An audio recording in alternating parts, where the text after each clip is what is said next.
Data splitting. We said that we always run a large data set through the model to train the model. So let's see that how we use that large data set. We normally divide our data set into 3 smaller data sets. The first one is the training data set.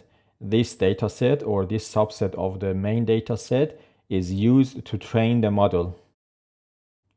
Then we have a smaller data set that is called validation set. This set is used to fine-tune the model and optimize its hyperparameters. For example, after the model is trained, we give the validation set as the new and unseen data to the model, and then we will see how well the model predicts the values.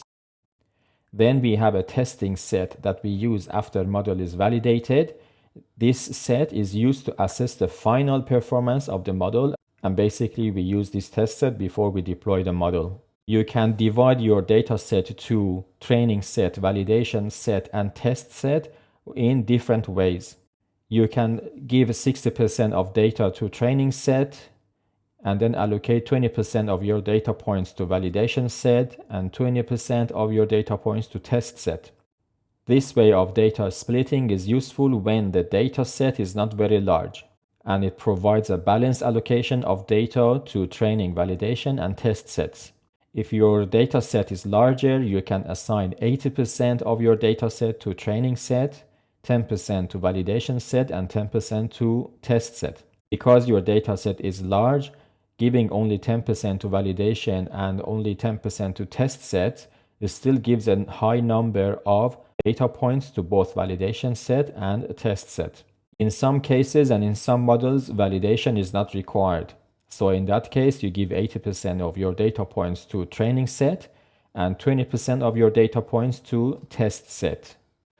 There is also a concept called k-fold cross-validation.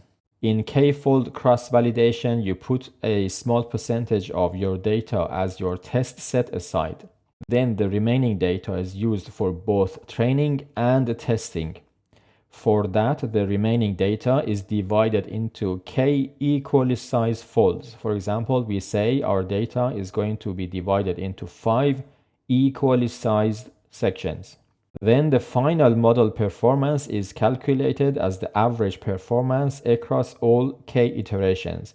So if you break down your set to 5 folds, you will need to train your model with every 5 fold, and that means that there will be 5 iterations. This method is particularly useful when working with the smaller data sets because it effectively uses the entire data set for both training and validation purposes. We can see k-fold cross-validation at the right side of the screen in this image. As you can see, we have broken down our data set to 5 folds. In the first iteration, we use the first fold as the validation fold and the rest of it as the training fold, and we calculate the performance and we just write it down somewhere. Then in the second iteration, we use the second fold as the validation fold and we calculate the performance. In the third iteration, we use the third fold as the validation fold and the rest of it as the training fold, and we calculate the performance. We keep doing this until all folds have been used as validation fold at least once. Then we calculate the average of all the calculated performances.